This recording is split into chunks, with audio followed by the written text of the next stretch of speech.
Olá pessoal, nós estamos dando continuidade com a quinta lição da nossa formação de um líder servo. Nós estamos estudando a história de um líder impressionante, de um homem de Deus, de um homem que marcou a sua época, que marcou a história da igreja, e ele era o Zé, o nosso Zé, o Barnabé, José, apelidado de Barnabé, o filho da consolação, o filho da exortação, o conselheiro da igreja em Jerusalém. E hoje nós vamos estudar sobre a motivação do servo. O que motiva um líder servo? Quais são as suas motivações? O que está no seu coração? Por que ele serve? Qual é o motivo do seu serviço e da sua liderança? Atos capítulo 11, versículos 22 a 26, traz o seguinte texto: Notícias deste fato chegaram aos ouvidos da igreja em Jerusalém, e eles enviaram Barnabé a Antioquia. Este, ali chegando e vendo a graça de Deus, ficou alegre e os animou a permanecerem fiéis ao Senhor de todo o coração. Ele era um homem bom, cheio do Espírito Santo e de fé. Muitas pessoas foram acrescentadas ao Senhor. Então Barnabé foi a Tarso procurar Saulo, e quando o encontrou, levou-o a Antioquia. Assim, durante um ano inteiro, Barnabé e Saulo se reuniram com a igreja e ensinaram a muitos. Em Antioquia, os discípulos foram chamados pela primeira vez cristãos. É realmente empolgante, é motivador, é abençoador você ver como Barnabé agia sem qualquer interesse escuso, sem segunda intenção no seu trabalho junto à igreja, fosse em Jerusalém, fosse em Antioquia ou em qualquer outro lugar por onde Barnabé passava, pastoreando, plantando igrejas, supervisionando os trabalhos, um trabalho de bispo, de supervisor, de coordenador. A sua bondade e a sua fé, o texto destaca, ele era um homem bom, ele era um homem bom, ele era um homem cheio do Espírito Santo, ele era um homem de fé, mas a sua bondade, o seu coração bondoso, carinhoso, atento às necessidades das pessoas, chamava a atenção. Sua bondade e fé marcaram o povo de Antioquia, de tal forma que a igreja cresceu. Por que a igreja cresceu em Antioquia? Por causa de Barnabé. O crescimento se dá antes da chegada de Saulo. Quando a igreja cresce, ele vai a Tarso procurar Saulo. Não é Saulo que faz a igreja crescer, não são os dons visíveis, impressionantes, sobrenaturais de Saulo. E ao longo da história de Atos, Lucas nos mostra Saulo, ou depois Paulo, realizando muitos milagres. Parece-nos à primeira vista que Barnabé não tinha todo esse potencial sobrenatural, mas ele era um homem bom. O pastor tem que ter um coração bom. A bondade do pastor tem que ser marca distintiva, tem que impressionar, tem que tocar as pessoas. E Barnabé faz isso. E a igreja cresce. E a igreja cresce a tal ponto que ele precisa de ajuda para pastorear. Ele não tem mais condições de pastorear sozinho. Então ele vai buscar Saulo em Tarso, e depois nós vamos ver que Níger e outros, ali Atos capítulo 13, nós vamos ver que outras pessoas acabam se unindo à equipe pastoral. Havia em Antioquia profetas e mestres, havia o colegiado pastoral. Não é uma invenção moderna, não é algo que surgiu há pouco tempo, há poucos anos. Quando eu era menino, eu sou filho de pastor, passei toda a minha vida ao redor da igreja, envolvido com igreja, acompanhando igrejas, e há 30, 40 anos não se falava em colegiado pastoral. Havia um pastor na igreja, eventualmente alguns evangelistas, alguns presbíteros, mas colegiado pastoral não existia. Depois que começou a se pensar e a se formar equipes pastorais, mas isso é um resgate de Antioquia. Quem teve essa ideia, quem trouxe esse costume para a eclesiologia foi Barnabé, quando ele busca Saulo, e depois nós vamos perceber, vamos ver o que a Bíblia nos diz aqui, ó, Atos capítulo 13, nós temos mais um grupo de pastores na igreja pastoreando a igreja juntamente com Barnabé, que seria o pastor titular, que seria o pastor principal, e Saulo. Olha aqui, ó. Ora, havia na igreja de Antioquia profetas e mestres: Barnabé, Simeão, Lúcio de Cirene, Manaém, Colasso de Herodes, irmão de leite de Herodes, e Saulo. Então nós temos aqui, ó, Barnabé, Simeão, Lúcio, Manaém e Saulo. 5 pastores trabalhando na igreja de Antioquia. Então é um colegiado pastoral. E todo o amor de Barnabé e a sua dedicação junto aos irmãos, a sua preocupação, mas também a preocupação com Saulo, que se converteu em Damasco, que foi introduzido na igreja em Jerusalém por Barnabé. Ele tem uma preocupação e anos se passaram, muitos anos, e Barnabé vai buscar Saulo em Tarso, vai procurá-lo. Havia perdido o contato, não tinha internet, não tinha WhatsApp, não tinha Facebook, não tinha Instagram. Então ele vai procurar em Tarso Saulo para trazê-lo. Saulo, preciso de um pastor auxiliar e você é o cara. Então nós vamos agora nesse estudo de hoje, na nossa 5ª lição, nós vamos investigar quais eram as motivações de Barnabé. E vamos analisar as nossas motivações, as motivações do nosso coração, a partir do exemplo do Zé Barnabé, do nosso amigo pastor Barnabé de Antioquia. Primeira coisa que eu destaco, então, é que nós devemos estar dispostos a servir ao Senhor em qualquer lugar. Barnabé está em Jerusalém, ao lado dos apóstolos, junto com os apóstolos, contado no colégio apostólico. Ele está ali vivendo um grande avivamento, um crescimento explosivo, exponencial, uma multiplicação de crentes. Ele faz parte da equipe pastoral, ele faz parte da liderança, e o evangelho vai crescendo, vai se espalhando, vai tomando conta do mundo conhecido, e de repente chega na cidade de Antioquia. E os apóstolos ouvem, em Antioquia tem uma igreja, surgiu uma igreja, aqueles que foram espalhados pela perseguição foram pregando, chegou alguém em Antioquia, pregou, tem uma igreja, mas uma igreja que não tem pastor. Vamos enviar alguém. Precisamos mandar alguém para pastorear. Precisamos de alguém que cuide desse rebanho, que cuide desses irmãos. Quem vamos mandar? Barnabé. Lucas nos fala sobre isso de uma forma muito clara, usando as palavras notícias desse fato, do impacto do evangelho em Antioquia, da chegada do evangelho em Antioquia, da formação e do crescimento da igreja em Antioquia. Chegaram aos ouvidos da igreja em Jerusalém, e eles enviaram Barnabé a Antioquia. Barnabé vai lá, veja o que está acontecendo, toma conta daquele povo, você é o pastor da igreja em Antioquia a partir de agora. E ele vai e toma conta. Ao invés de ser motivado pelo glamour, de servir ao Senhor numa mega igreja, hoje se fala muito em grandes igrejas.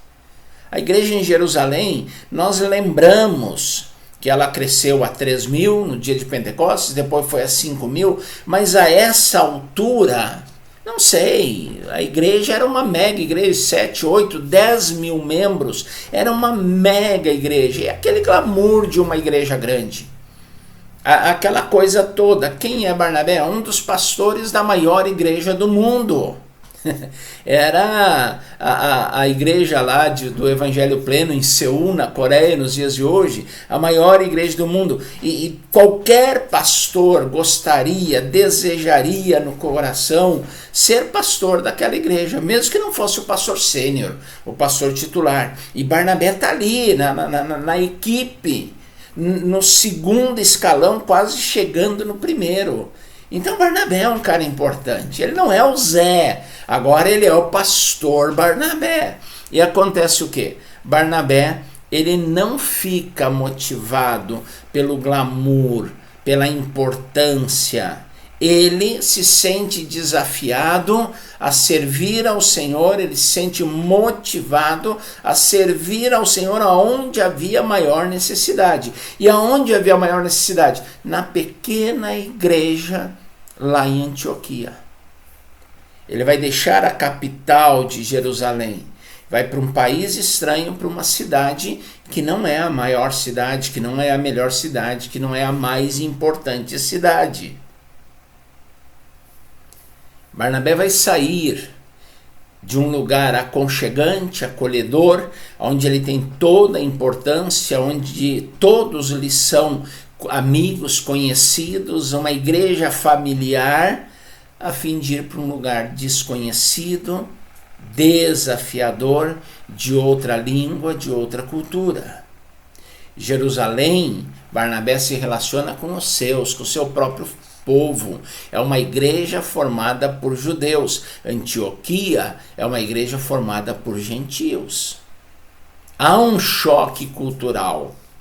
Há um desafio tremendo a ser vencido, há barreiras a serem superadas.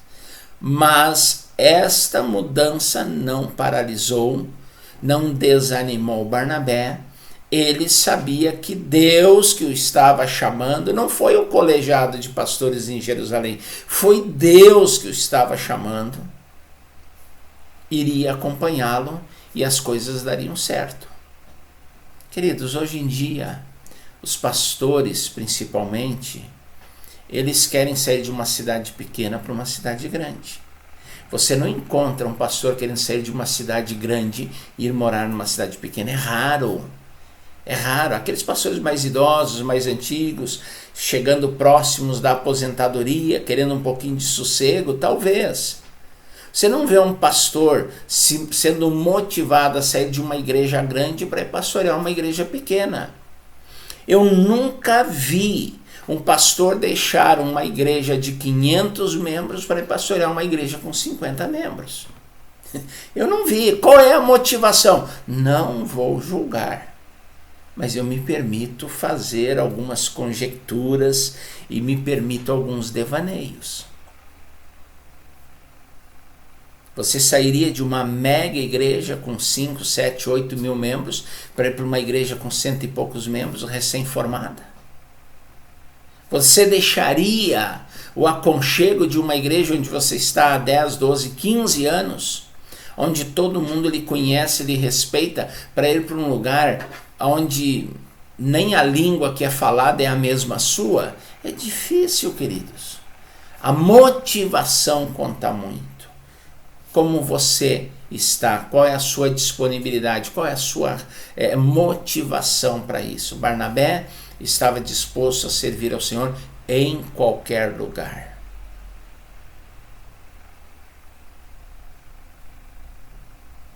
Há um cântico que diz assim: a minha vida eu entrego a Deus, pois o seu Filho entregou por mim.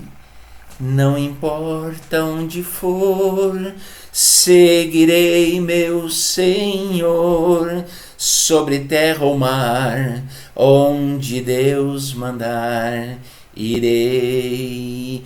Cantar é fácil, mas será que nós iremos aonde Deus mandar? Talvez haja uma Antioquia esperando por você e você prefira ficar em Jerusalém. Segunda coisa, dentro da motivação de Barnabé, nós devemos estar dispostos a servir ao Senhor com alegria.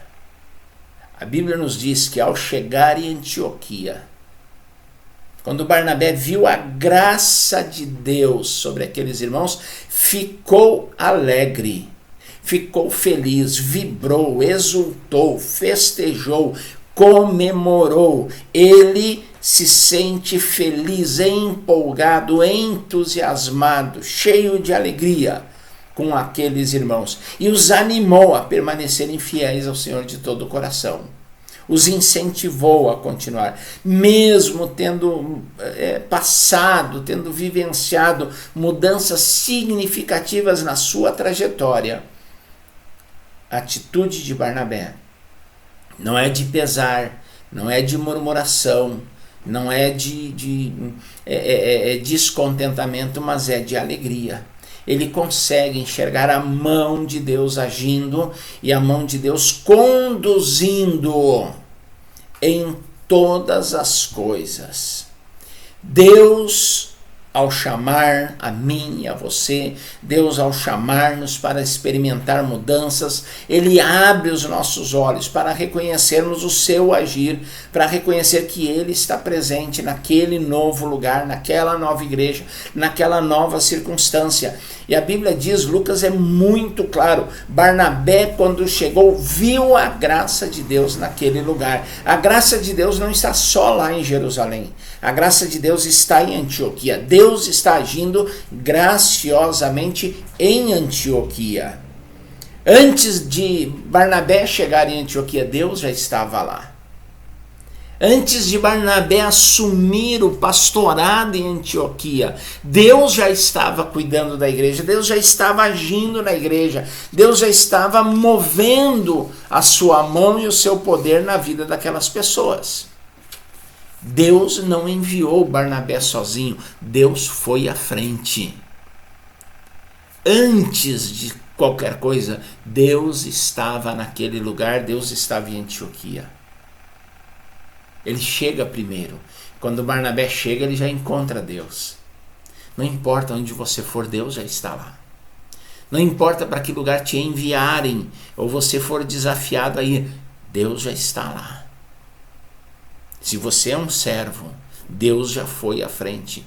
E nossa decisão de servir ao Senhor, precisamos nos lembrar de que Deus está conosco e que Deus caminha à nossa frente. Esse Deus que vai à nossa frente é a fonte da nossa alegria. Esse Deus jamais nos desampara, jamais nos abandona. Nós, se precisarmos de alguma coisa, Ele estará lá para resolver, para nos conceder. A alegria tem que estar presente no nosso coração. Mesmo que haja uma mudança radical, mesmo que haja uma mudança transcultural, nós temos que ter alegria. Tem muita gente murmurando do lugar onde Deus lhe colocou. Tem muito pastor que não gosta da cidade onde está, que fala mal da cidade, que amaldiçoa a cidade, que não gosta da igreja, que fala mal da igreja, que detona a sua igreja. Nas conversas pastorais, aquela igreja é uma murmuração sem tamanho, sem fim. Barnabé está feliz em Antioquia e está feliz com a igreja. Algumas pessoas não conseguem vivenciar mudanças com alegria, ficam murmurando. Isso é pecado. Isso não é atitude de um líder servo. Isso não deve fazer parte do perfil, do currículo de um cristão murmurador, descontente, inconformado com o lugar onde Deus lhe colocou. Melhor lugar do mundo é o lugar onde Deus nos colocou. Lembro agora de uma história que eu ouvi em 1984, num retiro de pastores nas dependências do Seminário Batista Independente em Campinas. O pastor, já de saudosa memória, pastor Reinaldo Schmidt, ele pregou e ele contou uma ilustração que me acompanha desde então. Havia um jovem no sertão nordestino. Ele saiu do seminário, assumiu o pastorado de uma igreja, pequena igreja no sertão nordestino, e depois de alguns anos naquele lugar, ele convida um colega de seminário para pregar. E o colega vai, a cidadezinha não tem hotel, ele se hospeda na casa do pastor local. E no domingo de manhã o pastor diz assim, no sábado à noite o pastor diz, amanhã de manhã nós temos um programa de rádio. E aí no domingo de manhã levantam cedo e vão para um lugar fora da cidade elevado. Havia uma casinha pequenininha, uma antena com poucos metros de altura, o lugar era elevado, ajudava um pouco, e havia ali um estúdio de rádio. E o pastor ligou os transmissores e as coisas todas, e aí ele começa a falar ao microfone: atenção mundo, atenção mundo, atenção mundo. E aí ele faz o programa de rádio e o seu amigo prega, e quando termina o programa de rádio, a rádio encerra suas atividades diárias. E quando estão voltando para casa, o colega pergunta ao pastor: qual é o alcance dessa tua rádio? Ele diz: talvez uns 20 a 25 quilômetros ao redor. Ele pergunta: e por que você abre o programa falando atenção mundo? Por que você fala dessa forma, atenção mundo? Ele olha para o amigo e diz: se Deus me colocou aqui, aqui é o meu mundo. O lugar onde Deus me colocou é o meu mundo. Esse é o coração de Barnabé. Aonde Deus me colocou é o meu mundo. Aqui é o melhor lugar, aqui eu serei feliz. Aqui eu vou ser produtivo, aqui eu vou ganhar vidas para Jesus. Atenção, mundo. É essa a ideia de Barnabé em Antioquia. É esse o coração de um servo, é essa a motivação de um servo.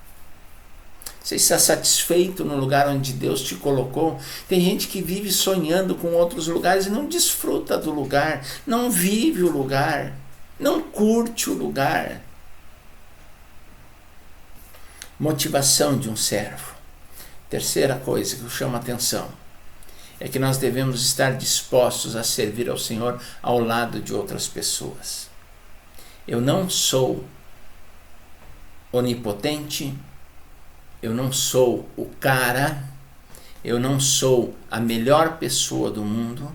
Eu preciso de ajuda, eu preciso dos outros, eu preciso ter pessoas ao meu lado. Os novos convertidos na cidade de Antioquia estavam abertos para receber de Deus, estavam sedentos de Deus, estavam famintos pela sua palavra. Eles precisavam de um discipulado, de um treinamento. E Barnabé reconhece que não dá conta do recado sozinho. Ele faz o que? Ele vai a Tarso buscar Saulo. E Saulo o ajuda a discipular irmãos e irmãs. E depois, entre esses discípulos, surgem Simão, Níger, Lúcio, Manaém. Surge essa equipe toda aí, treinada, discipulada por Paulo, por Barnabé e por Saulo, porque Barnabé reconhece que precisa de ajuda. Barnabé foi a Tarso procurar Saulo, encontrou Saulo, levou-o para Antioquia, e assim, diz o texto, durante um ano inteiro Barnabé e Saulo se reuniram com a igreja e ensinaram. Discipulado, ensino. Algo sistemático, consistente e que levava ao crescimento. Em Antioquia, os servos do Senhor, os discípulos do Senhor foram chamados de cristãos, pequenos cristos. Parece-nos que isso foi dado assim num tom de sarcasmo, de ironia, de zombaria, mas eles assumiram: nós somos pequenos cristos, nós somos pessoas de Cristo. Os do caminho se tornam cristãos, são reconhecidos. Ao invés de servir ao Senhor sozinho, Barnabé humildemente reconhece que poderia servir melhor se ele formasse uma equipe. Então vamos formar uma equipe. Ele vai a Tarso, ele convida Saulo para o trabalho, e depois eles começam a discipular e a treinar outras pessoas para a liderança. A equipe formada por Barnabé e Saulo foi tão bem sucedida que eles foram identificados com a pessoa de Cristo. Quem são esses cristãos? São pequenos cristos, são pessoas do Cristo. Pela primeira vez, as pessoas de fora, os outros, Os não crentes, eles reconhecem Jesus na vida de uma pessoa ou de algumas pessoas. Eles não apenas falavam sobre Jesus, eles se pareciam com Jesus. O trabalho solitário, o trabalho de uma pessoa só, de uma personagem só, pode marcar, mas ele nunca é tão eficiente como quando você trabalha em equipe. Na Copa do Mundo de 2014, quando a Alemanha foi campeã mundial, um jornal apresentou a seguinte manchete: os portugueses têm Cristiano Ronaldo, os holandeses têm Robin, os argentinos têm Messi, os brasileiros têm Neymar, a Alemanha tem um time. Quem foi campeão? Cristiano Ronaldo, Robin, Messi, Neymar? Não, o time da Alemanha. O que é destaque? O time, a equipe. O segredo do sucesso da seleção alemã de futebol no Mundial de 2014 foi o investimento que eles fizeram na equipe. O Brasil jogava em função do Neymar. Acabou o Neymar, acabou a Copa para o Brasil. Os portugueses jogavam em função de Cristiano Ronaldo, mas faltava gente à altura. E por aí vai. Barnabé, ele não quer a honra, a glória toda para si. Ele não se considera o craque do time. Ele é apenas mais um na equipe. E essa equipe leva uma igreja à maturidade. E maturidade no sentido cristão é ser parecido com Cristo. Nós precisamos nos conscientizar que não somos autossuficientes. Barnabé reconheceu os seus limites e chamou a Saulo para ajudá-lo. Ele decidiu não fazer sozinho, ele queria pessoas ao seu lado. Nós precisamos de pessoas que nos ajudem, que nos façam servir melhor. Você não é absoluto e plenamente competente. Você precisa de ajuda, eu preciso de ajuda. Precisamos entender que não somos capazes de fazer todas as coisas, que Deus não nos criou para agirmos sozinhos, para caminharmos sozinhos. E Ele não nos colocou no ministério para andarmos sozinhos. Paulo aos Efésios diz, e Ele mesmo concedeu uns para apóstolos, outros para profetas, outros para evangelistas e ainda pastores e mestres. 5 dons ministeriais. Uma equipe pastoral é necessária para que uma igreja cresça verdadeiramente saudável. Você divide tarefas, você chama outras pessoas, você coloca pessoas no seu lugar. Você abre espaço para que outras pessoas cresçam e se destaquem. Você recruta pessoas para lhe ajudar.